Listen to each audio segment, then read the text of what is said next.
ahora nuestro invitado internacional tiene un largo currículum, sin embargo, creo yo que hay tres cosas interesantes de lo que él hizo en Colombia entre 2018 y 2022, que fue su periodo, que nos permiten a todos nosotros aprender más.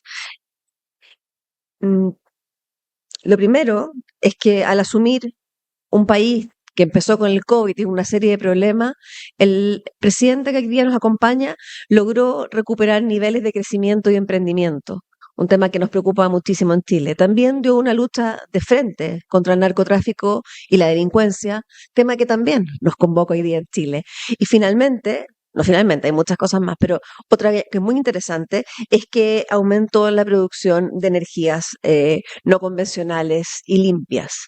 Por todo aquello y por su gran rol de liderazgo en la región, invito al expresidente Duque a nuestro escenario.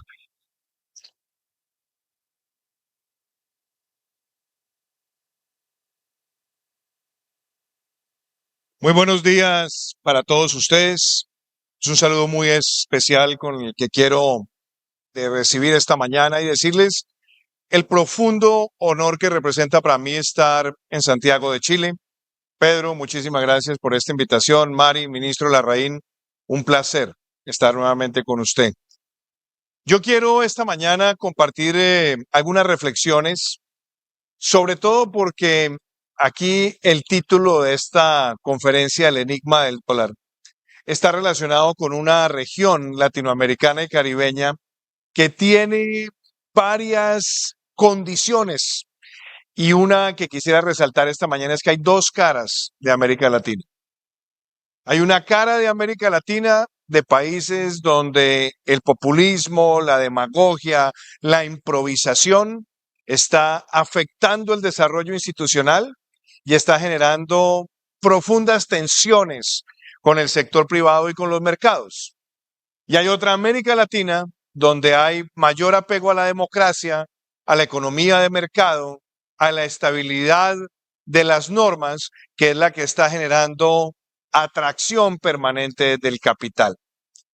Y quiero sobre esa base invitarlos a que entendamos que nuestra región, como la serie Stranger Things, tiene un mundo perceptible y tiene también un submundo de criaturas peligrosas que a veces no son fáciles de detectar.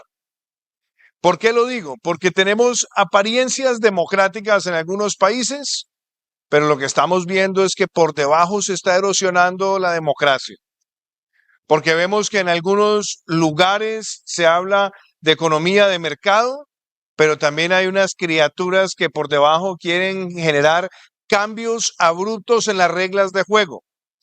Y estos son fenómenos y factores que dificultan la toma de decisiones, y principalmente de quienes están en trading, de quienes están haciendo inversiones de corto, mediano y largo plazo.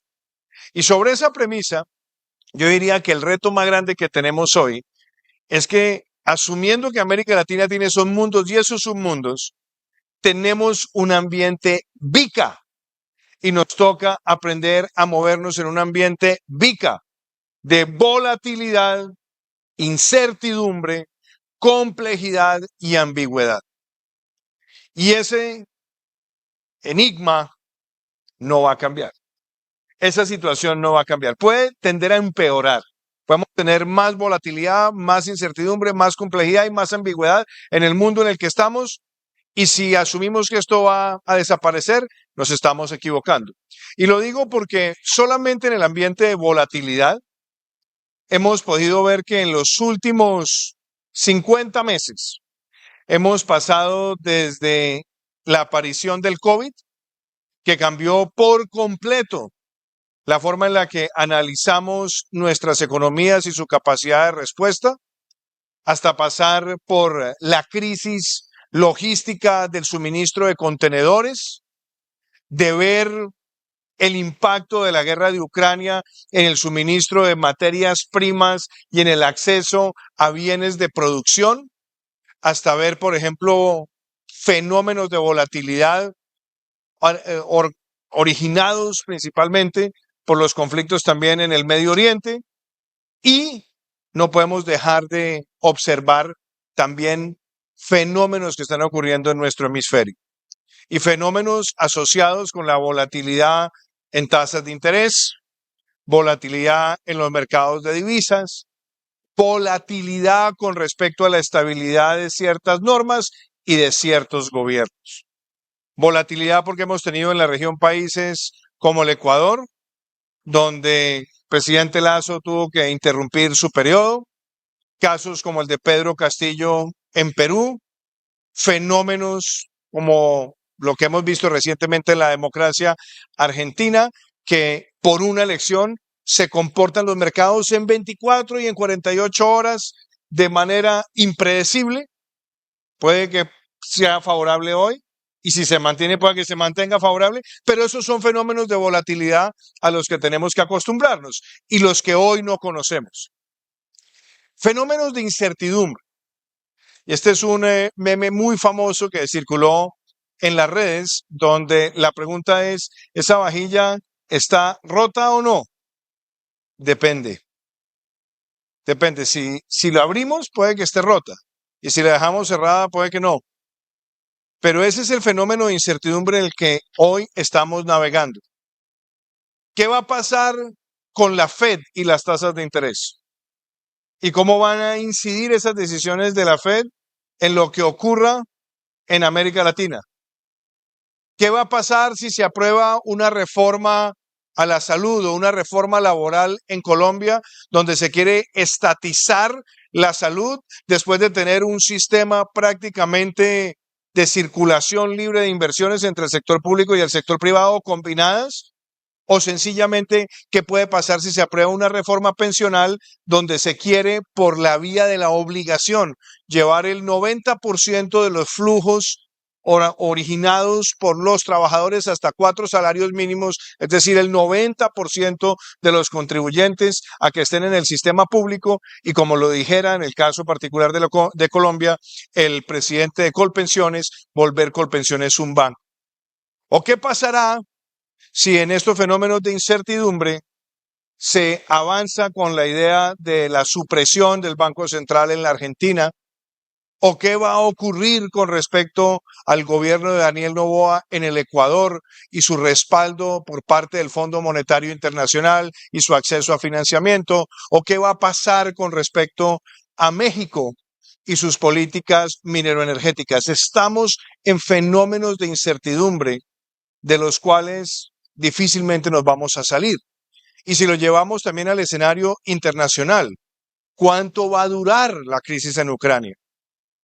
El año 2024 tiene elecciones presidenciales en Ucrania y muy posiblemente no se van a realizar. Entonces, ¿qué va a pasar con la presión política que ejerce Vladimir Putin sobre Ucrania y otros sectores también del mundo que van a pedir la legitimidad de esa democracia? ¿Qué va a pasar con China? ¿Qué va a pasar con su mercado de vivienda? ¿Qué va a pasar el año entrante con respecto a los precios del petróleo? ¿Qué va a pasar en este momento en el conflicto que se está detonando entre Venezuela y Guyana, en el Esequibo, en un país que tiene más de 50.000 millones de barriles de petróleo de reservas? Estos son fenómenos también de incertidumbre a los cuales estamos altamente expuestos.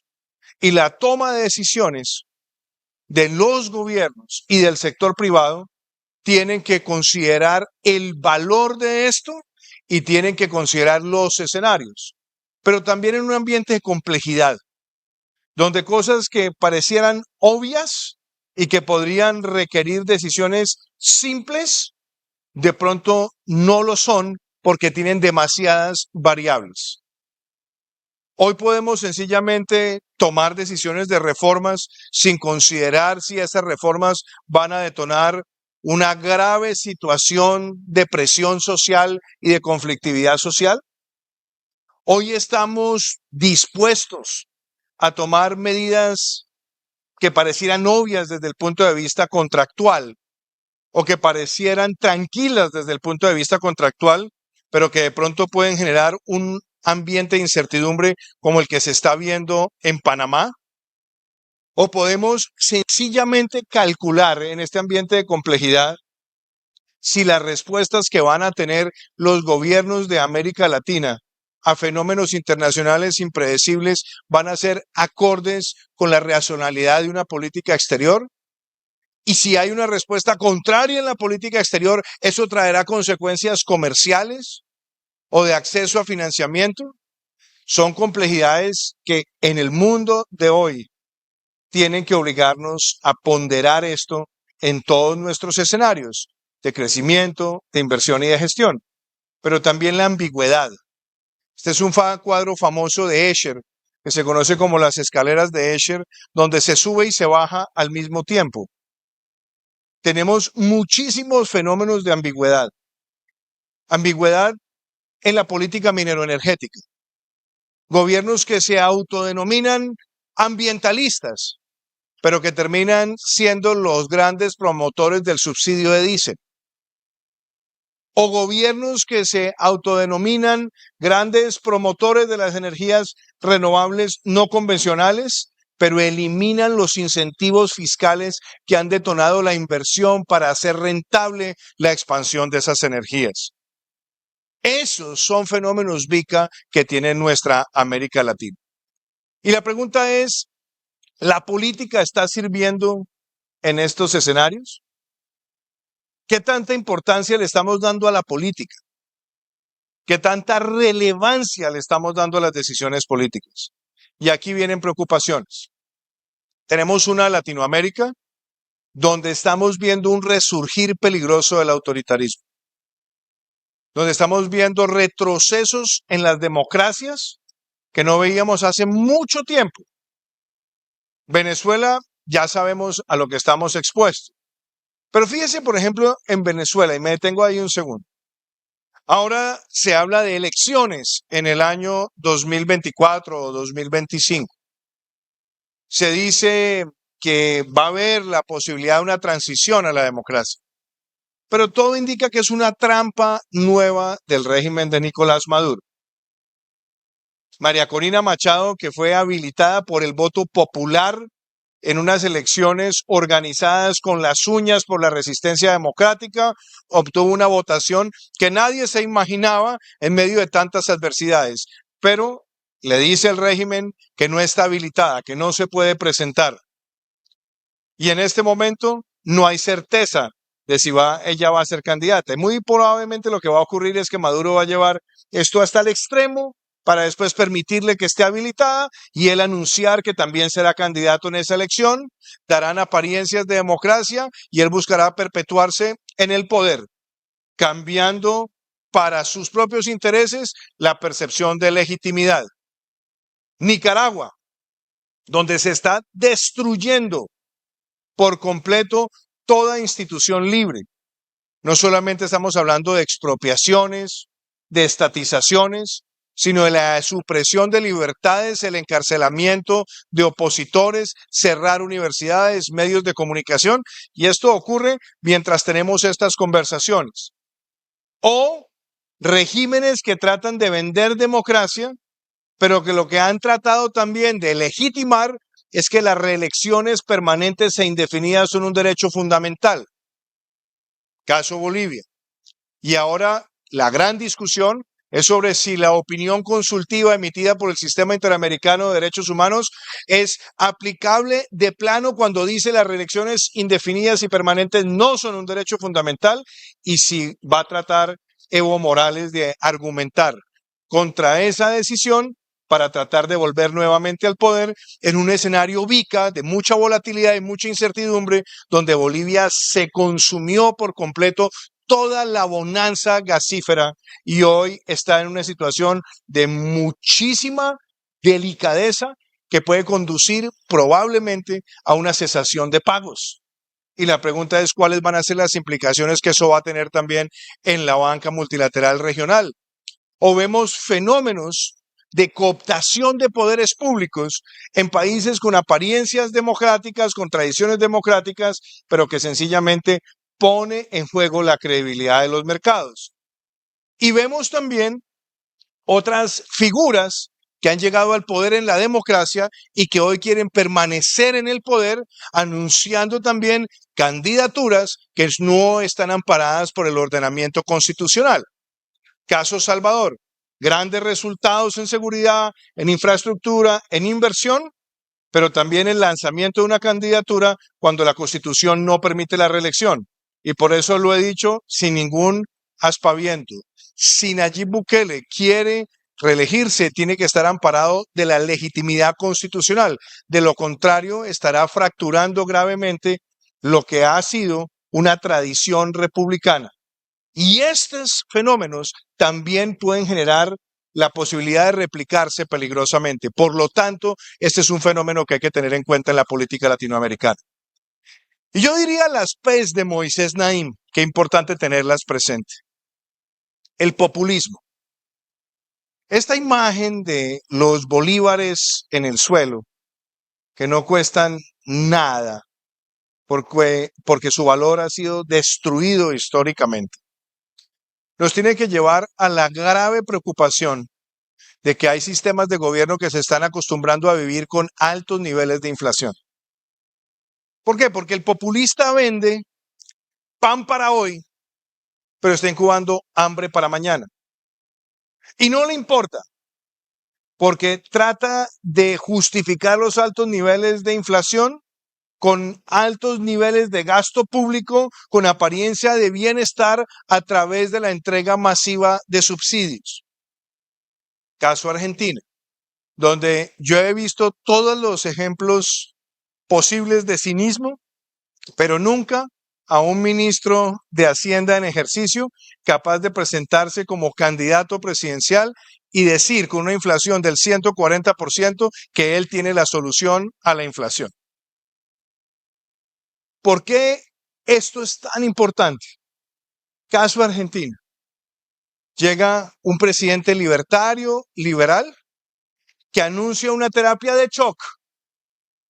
Y esa terapia de shock tiene que ser rápida, tiene que ser efectiva y tiene que traer resultados. Pero ojo, va a tener que enfrentar mucha impopularidad, porque esto no se enfrenta sino con medidas impopulares. Ese recetario de reducir el déficit fiscal, de reducir el peso de la deuda, de racionalizar el gasto público y de estimular la presencia del sector privado, no viene sin dolor. Y por lo tanto, ahí vamos a tener un especial foco de atención, más aún sabiendo que Javier Milei no tiene hoy mayorías y que tiene que invitar a los argentinos a buscar una solución. Pensaría uno que en cualquier noción de patriotismo, todos deberían estar alineados con que alguien quiera asumir el costo político de enfrentar esos fenómenos acumulados de populismo. Pero la pregunta es, ¿ocurrirá o no ocurrirá? ¿Y qué implicaciones va a tener? Pero este fenómeno de populismo es muy peligroso en América Latina, inclusive en países como el mío, donde el sistema eléctrico ha estado regido por una muy buena regulación de mercado para no tomar medidas impopulares que impliquen aumentos de tarifas en momentos donde hay una presión sobre el sistema eléctrico y a puertas de un fenómeno del Niño, han tratado de intervenir la regulación para que las empresas comercializadoras prácticamente comercialicen la energía que lo hacían en bolsa por debajo de sus costos operacionales. Y esos son riesgos que no se pueden asumir. Y por lo tanto, ahí también tiene una responsabilidad el Poder Judicial de enfrentar esas decisiones populistas. Pero este será un factor, y lo podemos ver país a país, que va a incidir en la volatilidad de nuestras monedas, donde posiblemente ante mayor incertidumbre o volatilidad, iremos a refugiarnos en el dólar. Esto es muy importante, y es la polarización. Ahora ustedes preguntarán qué tiene que ver Rico McPato y la polarización. El populista, el demagogo, trata de convertir la relación del empleador y el empleado en un juego de suma cero, donde hay siempre un ganador y un perdedor. Y así se lo vende a la ciudadanía. Le dice, el empresario quiere ganar a costa tuya. Luego el empresario es tu enemigo. Al trabajador le dice todos los días que en esa competencia hay que estar al lado del trabajador porque el empresario lo quiere esquilmar. Entonces polarizan la sociedad, la convierten en una lucha de clases cuando resulta que no es un juego de suma cero, porque sin una relación fraterna, simbiótica entre empleador y empleado, ninguna economía crece, genera inversión y genera empleo. Lo grave es que esa percepción y ese nivel de polarización lo quieren llevar a los frentes regulatorios. Entonces aparecen reformas laborales con el argumento de proteger al trabajador y terminan siendo normas laborales que favorecen únicamente a la élite sindical, bien sea porque dificultan la contratación o la encarecen, o lo que es aún peor, dificultan los despidos y hacen más compleja también la rotación generacional de la fuerza laboral. Esto que pareciera algo no cotidiano está pasando en muchos países, donde para buscar los votos de la clase trabajadora se polariza, se divide y por lo tanto se han presentado más de 11 reformas laborales en América Latina que están encareciendo los costos de contratación en momentos donde nuestra fuerza laboral está compitiendo contra inteligencia artificial, contra automatización o con regiones donde son muchos más los empleados de generaciones jóvenes, a un costo de competitividad tremendo para América Latina. Este es otro factor de especial atención. Y la posverdad. La posverdad es crucial, porque la posverdad está moviéndose a la velocidad de la luz. Una noticia falsa es mucho más rápidamente difundida que una información oficial, real, soportada en estadísticas.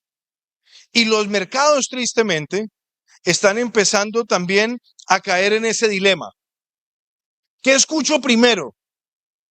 ¿La posición del Banco Central o una tendencia que tiene ya cientos de miles de réplicas asociadas con que un banco esté tambaleando, con que una firma de inversión esté tambaleando o sencillamente sobre una expectativa que se puede definir bien sea sobre aumento de tasas o reducción de tasas o alguna decisión de carácter regulatorio? Pero esa posverdad también puede estar incidiendo en factores políticos, en decisiones judiciales. Entonces ahí tenemos otro elemento de la política con una gran posibilidad de amenaza. Inclusive, cuando se ven fenómenos como el que ustedes van a tener próximamente, donde se va a votar por una nueva constitución, preguntándole a mucha gente en la calle, yo pregunto, bueno, ¿ustedes por qué van a votar? Y mucha gente dice, yo voy a votar en contra porque voy a votar en contra de los políticos. Pero no me menciona la palabra constitución. Yo tuve una conversación con alguien hace poco y le pregunté, bueno, para usted, ¿qué significa, digámoslo, la democracia en Chile? Me decía, no, la democracia ha sido una gran conquista en Chile. Me lo decía también un conductor de Uber, es una gran conquista. Y ha sido una gran conquista porque nosotros hemos madurado nuestra democracia y ya llegó el momento de pasar la página de la dictadura. Entonces le pregunto, ¿y usted cómo va a votar? Me dice, no, yo voy a votar en contra. Pero si vota en contra, ¿no es de alguna manera mantener presente la constitución que tuvo unos orígenes en la dictadura, que ha tenido muchas reformas y no será bueno de pronto una nueva constitución, ya que la ciudadanía la asimile como una constitución del siglo XXI? No está en la percepción. ¿Por qué? Porque hay muchísimos factores también de posverdad que se mueven en redes y que permiten casi que decir peligrosamente que muchas personas saldrán a votar sin saber realmente lo que significa esa elección. ¿Es una nueva constitución? ¿No es una nueva constitución? ¿Es una convocatoria para pronunciarnos sobre el gobierno actual o es para pronunciarnos sobre un proceso estructural? Y esos son fenómenos a los que está altamente expuesta la política en América Latina y el Caribe. Y este es el corolario de lo que llamo yo la otra cara de la moneda. Ustedes dirán, hasta ahora, Duque está bastante pesimista. Yo lo que quiero decirles es que las caras de la moneda son realmente pasmosas. ¿Por qué? Porque si nosotros miramos todo este entorno que les he descrito, nos vamos a encontrar con, uno, vamos a llegar a un año récord de inversión extranjera directa en América Latina. Récord. Mírenlo en la primera gráfica, en esta primera. Récord. Claro, pasamos por la pandemia y demás, pero fíjense el crecimiento de esa inversión extranjera directa. Y adicionalmente, quise traer el caso de México. Esto lo extraje de una columna de un documento que produjo Brian Winter, donde vemos la inversión extranjera directa en México, donde muy posiblemente este año, por primera vez en 20 años, México va a ser el primer socio comercial de los Estados Unidos desplazando a China. Eso no estaba en la ecuación de muchos de ustedes hace 24 meses, o hace 18 meses, o de pronto hace 12 meses. Y eso nos muestra con que hay dos formas de leer, porque claramente en México también se han presentado mensajes populistas, incertidumbre, pero ¿qué es lo que está haciendo que estos fenómenos también se presenten? Y tal vez a partir de esta lectura, hay muchas más gráficas, pero quería traerles estas dos, quisiera decirles cuáles son las oportunidades de América Latina en todo este entorno. Y ahí yo quiero resaltar algunas. Una que tiene que ver con el entorno energético o minero-energético de América Latina. ¿Tenemos oportunidades en petróleo? Sí, aún en una región que está avanzando con las energías renovables no convencionales. Guyana tiene más de 50.000 millones de barriles de petróleo de reserva. Tiene un territorio un poco más pequeño que el Ecuador y tiene una población de aproximadamente 800.000 personas y hoy está produciendo casi 300.000 barriles día. En 2 años va a estar igualando la producción de Colombia y en 4 años puede ser el doble de la producción de Colombia. Tiene ese potencial, pero también tenemos una región con un potencial de gas tremendo y una región con un potencial fotovoltaico donde tenemos unas de las zonas de todo el planeta con mayor captación de luminosidad y tenemos más de 14 puntos de la región donde las velocidades para la energía eólica superan los 9 metros por segundo, que es más del doble del promedio mundial en las velocidades que son atractivas para las inversiones de largo plazo en energía eólica. Potencial también que lo estamos viendo derivado hacia el hidrógeno verde, hacia la amonia verde. Entonces, Latinoamérica tiene unas oportunidades mineroenergéticas que son tremendas y muchas orientadas también a las renovables no convencionales. Esta quizás es de las que a mí más me llama la atención. Yo acabo de publicar un libro que se llama Nuestro futuro hacia un manifiesto verde para América Latina y el Caribe. Y América Latina a cifras de hoy puede ser aproximadamente el 8% de las emisiones de gases de efecto invernadero. Pero tiene 13 países en la lista de los 50 países más vulnerables a los efectos del cambio climático. Pero nuestra región es parte de la solución, no parte del problema. Tenemos 23% de los bosques del mundo, de los cuales el 57% son bosques primarios, que pueden representar cerca del 10% de toda la captación de CO2 del planeta.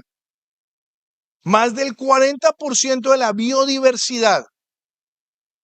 Y tenemos más del 60% de los ecosistemas de alta montaña.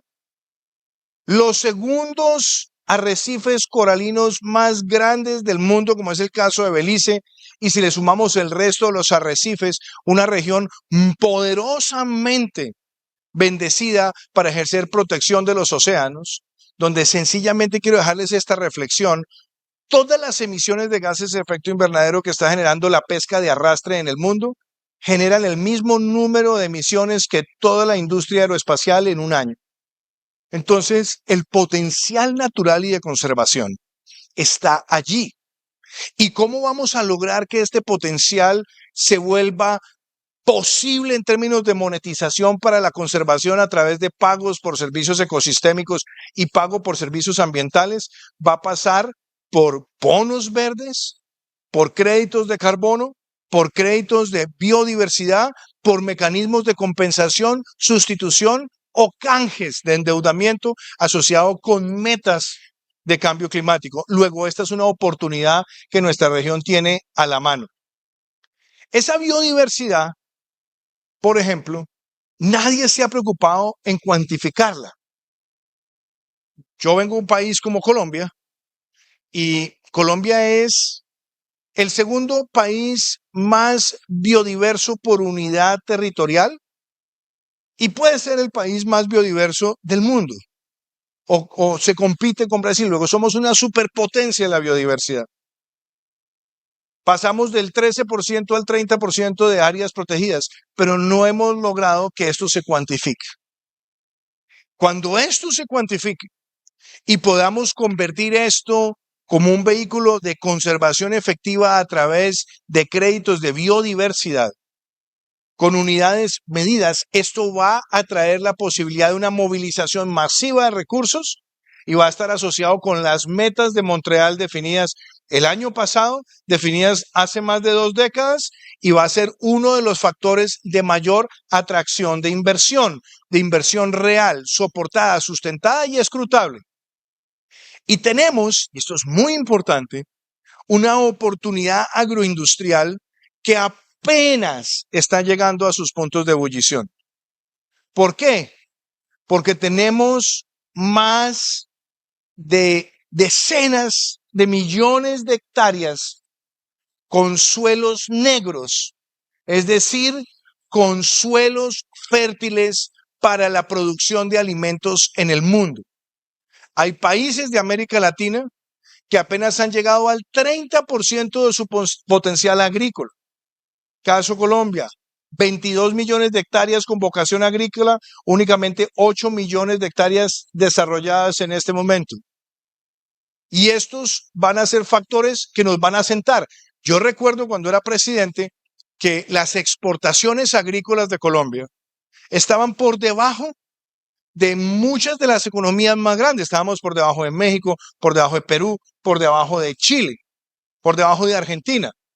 Y hoy no solamente hemos llegado a las mayores exportaciones agrícolas, sino que el peso de la agricultura en el Producto Interno Bruto colombiano pasó del 5% al 8.7% en 4 años, incluyendo el tránsito por el periodo difícil de la pandemia.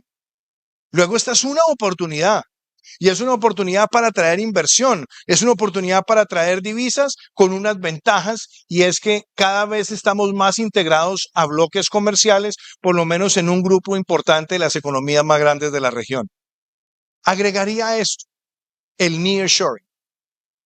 Esto pareciera el siglo XXIII, pero este es un teaser de lo que va a ser la nueva planta de Tesla en México. Cuando se habla de traer inversión industrial a la región, como dicen los americanos, close to market, con una clara política arancelaria, con una clara política tributaria, eso nos va a permitir acelerar nuevamente los flujos de inversión hacia la región. Ya la idea de empezar a producir semiconductores en este hemisferio está creciendo de manera acelerada. Particularmente está llegando mucho más a los Estados Unidos, claro. Pero el potencial en la región yo no lo dejaría de observar.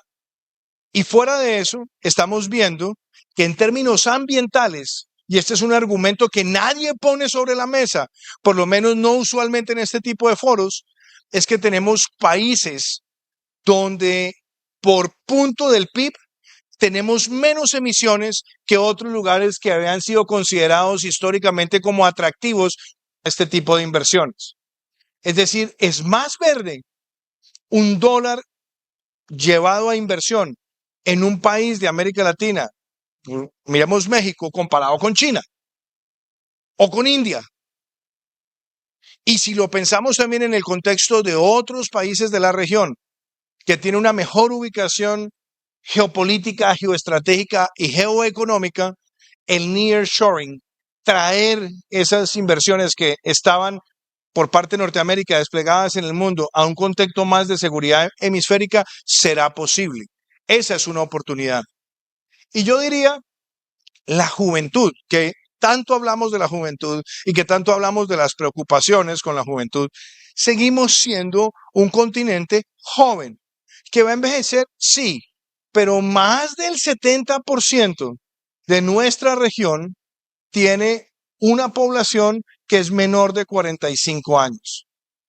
Eso tiene una ventana de oportunidad. Con el tiempo se puede convertir en un desafío, porque obviamente en la medida que se ha expandido la expectativa de vida y en la medida que estamos viendo ese envejecimiento y no necesariamente todo con cobertura de seguridad social, en un momento podrá pasarnos la factura, pero la oportunidad que tenemos hoy está allí, con mejores capacidades, quizás con mejor desempeño lingüístico y quizás con una mayor eh, facilidad para aprender lenguajes complejos de programación. Esta es una oportunidad que tiene América Latina.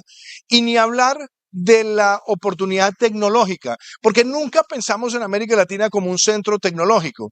Pero si yo solamente les hablo en este espacio de las fintech, aquí tengo algún listado de compañías fintech que han nacido en los últimos 6 años, 7 años o 10 años, con niveles de valoración tremendas en distintos países, porque en la medida que vamos saliendo del efectivo, que vamos pasando a una mayor inclusión financiera, donde en países también como el mío, lo traigo como referencia, hoy cerca del 90% de los mayores de 18 años tienen al menos un producto financiero, estamos viendo que esa oportunidad se expande. Chile es otro caso. Perú es otro caso, Ecuador es otro caso, ni hablar de Argentina, donde, por ejemplo, a través de sistemas de pago como el de Lemon hay 2.5 millones de usuarios permanentes mes a mes. Estas tecnologías que tienen que ver con ese crecimiento de la clase media, con facilitar los sistemas de pago, inclusive muchos tratando de blindar a los ciudadanos frente a fenómenos de inseguridad al tener que portar efectivo o blindarlos a fenómenos de volatilidad sobre el valor de un tipo de cambio, etcétera. Estos fenómenos están mostrándonos que hay capacidad de programación y de proveer servicios. Y esto lo podemos llevar al agritech, al healthtech, a temas como ciberseguridad, computación en la nube, etcétera, etcétera. Estamos viendo un crecimiento exponencial de las inversiones en tecnología en América Latina. Pero, mis queridos amigos, en todo ese ambiente de oportunidades, también hay que tener mucho cuidado con los cisnes negros. ¿Cuáles son esos fenómenos que las oportunidades no las puede cambiar? Y quiero insistir en esto. Uno, inflación. Ese es para mí uno de los grandes enemigos que tenemos hoy. No podemos sentirnos cómodos con la inflación. Y yo sé que ustedes, todos en la Sudamérica, cuando vemos a Argentina, pues nos sentimos tranquilos. Pero lo cierto es que la mayor cantidad de países de Sudamérica ha pasado en los últimos 36 o 48 meses por los niveles más altos de inflación de la última década. Y hay que tener mucho cuidado con aquellos gobiernos que quieren convivir con la inflación para no tomar medidas impopulares, o sencillamente con algunos que quieren jugar ruleta para tratar de licuar deuda a través de inflación. A algunos les queda fácil, a otros no. Es muy importante tener este fenómeno. Este puede ser el mayor enemigo de nuestras oportunidades. 2, deuda. Y obviamente América Latina aprendió su lección frente a los años 80. Nosotros pasamos de promedios de endeudamiento de los años 80 de 60, 70 hasta estabilizar, digámoslo, con esa especie de límite del 50, y países como Chile siguen teniendo una relación de deuda PIB baja comparativamente con el resto de la región. Pero mi preocupación la quiero por un instante sacar más allá de la órbita regional, y es lo que se llama hoy el sur global, el Global South. En promedio, Estas son cifras del Fondo Monetario Internacional, tiene una relación del 99% de PIB a deuda. ¿Esto qué dificultades trae? Trae dificultades de inversión en acción climática porque los espacios fiscales son limitados. Trae dificultades para hacer inversión en obra pública donde de pronto no es rentable a través del régimen de concesiones. O sencillamente, Dios no quiera, algún fenómeno externo o algún fenómeno difícil de predecir puede llevar a que se presente una sequía en el acceso a financiamiento o que haya un encarecimiento muy grande del financiamiento y por lo tanto también empiece a poner presión sobre los vencimientos. 4 de las 5 economías más grandes de América Latina van a tener los mayores niveles de vencimiento de deuda en el año 2024. Luego será interesante ver cuál va a ser la armonía entre la política fiscal, monetaria, económica, industrial, etcétera, para poder conciliar esos vencimientos y seguir dando confianza a los mercados para endeudarse a tasas relativamente manejables.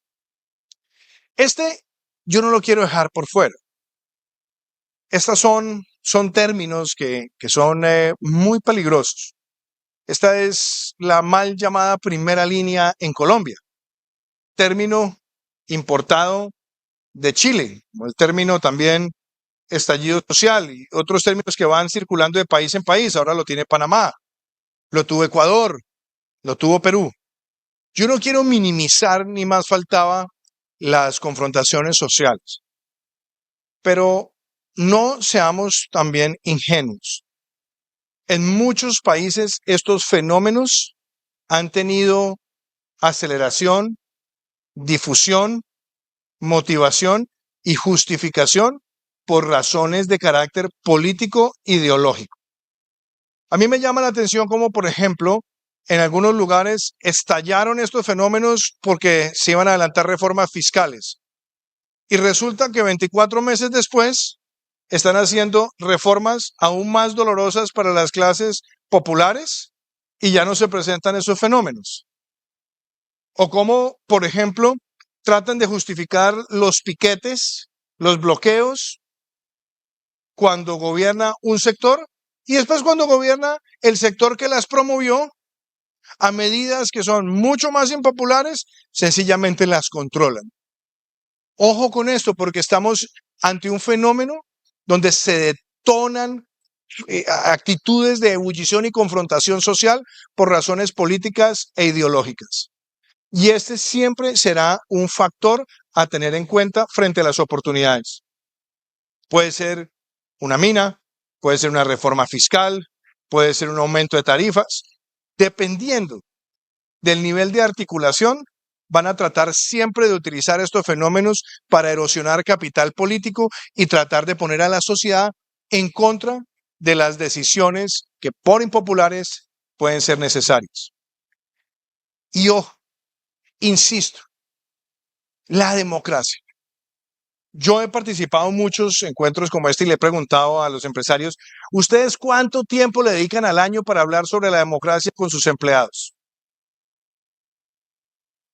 Muy poco, por no decir cero. Y resulta que las empresas son exitosas, y sobre todo en esta región, cuando la democracia es exitosa, cuando hay independencia de poderes, cuando hay economía de mercado. Y el no tener tiempo para compartir esas reflexiones, no es decirle voten por el uno o voten por el otro, es sentarse a tener una conversación seria sobre los pilares de la democracia y cómo todos tienen que protegerla y cómo un pilar de esa democracia es la fraternidad entre empleador y empleado. Si no le dedicamos tiempo a eso, la posibilidad de que lleguen esos discursos polarizantes, demagógicos y de confrontación de clases puede llevar a ser el mayor fenómeno de volatilidad frente a lo que ustedes llaman esta mañana el enigma del dólar.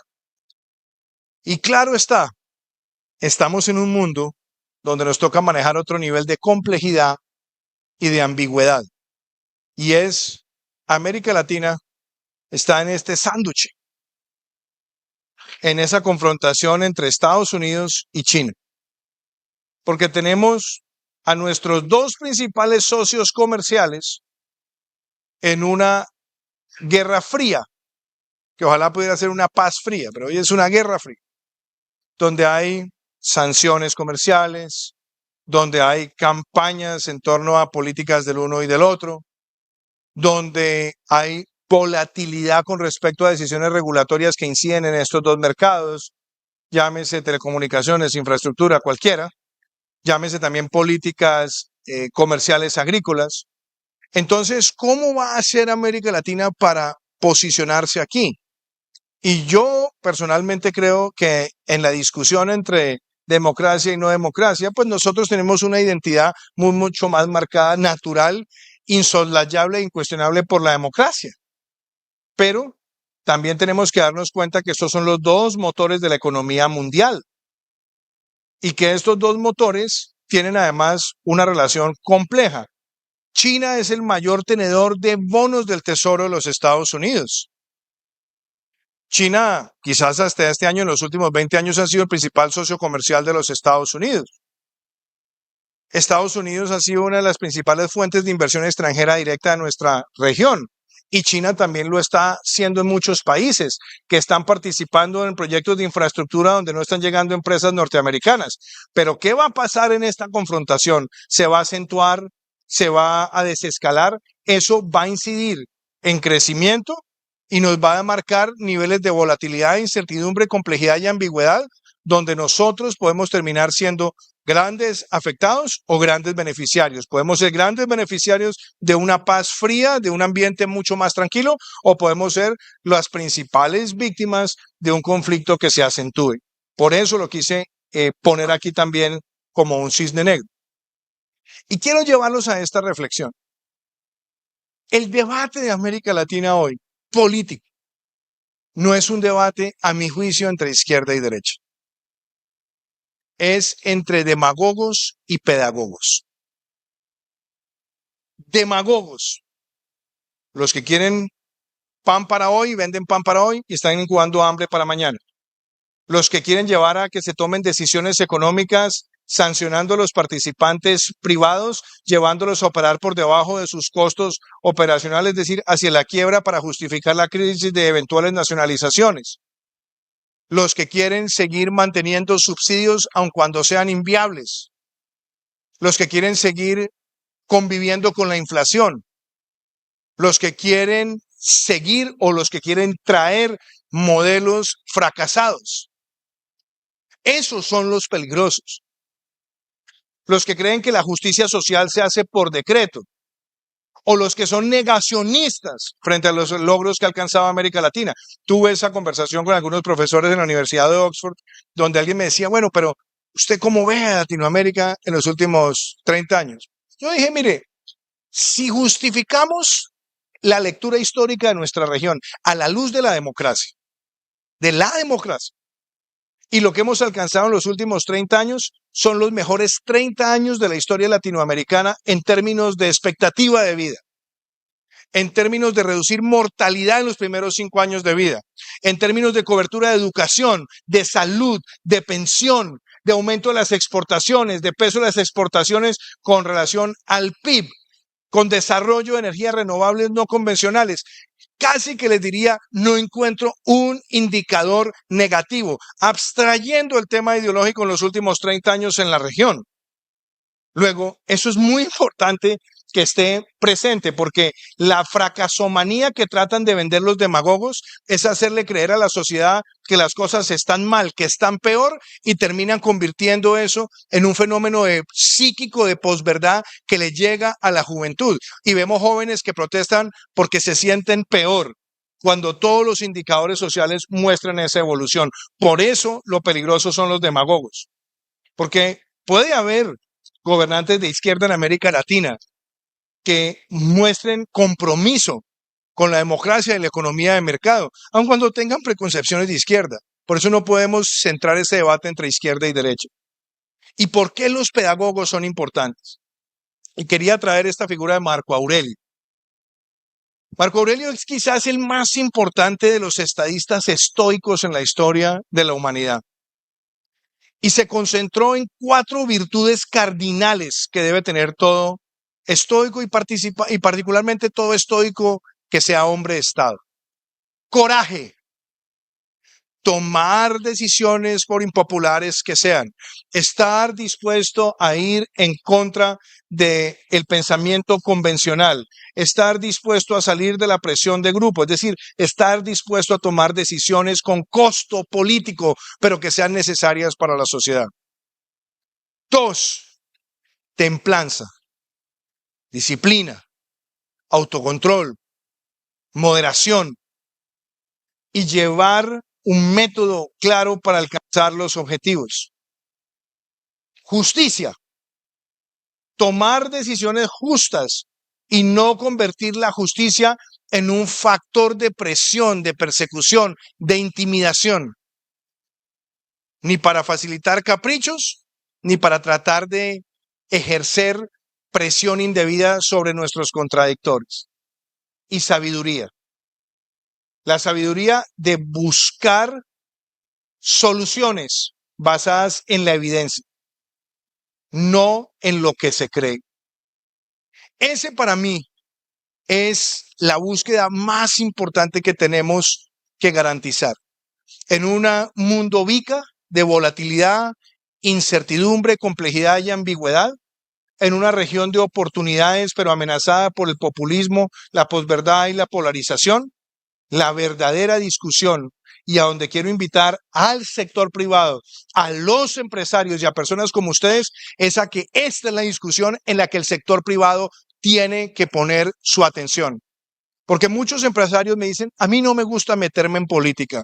Y yo siempre les digo, no te gusta meterte en política, pero la política se va a meter contigo si tú no te metes en política. Y es por eso donde la búsqueda de más pedagogos es lo que legitima la búsqueda de la verdad. Y quiero cerrar con esta frase de Mario Vargas Llosa. La libertad es una película siempre frágil, siempre amenazada, pero óigame bien, al final resiste. Y los mercados existen en función de la libertad. Así que mi invitación a la conversación de esta mañana es a que busquemos esa defensa de la democracia, de la libertad, enfrentando los demagogos, promoviendo los pedagogos y sabiendo que nuestra región sigue siendo una región de oportunidades donde tenemos que navegar por un mundo VIC. Muchísimas gracias.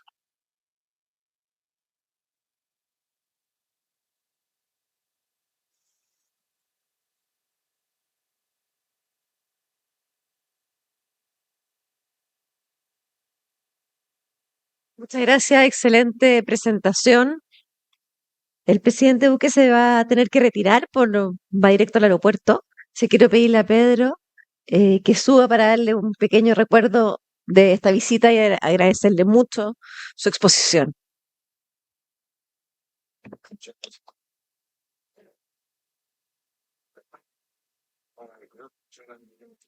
Muchas gracias,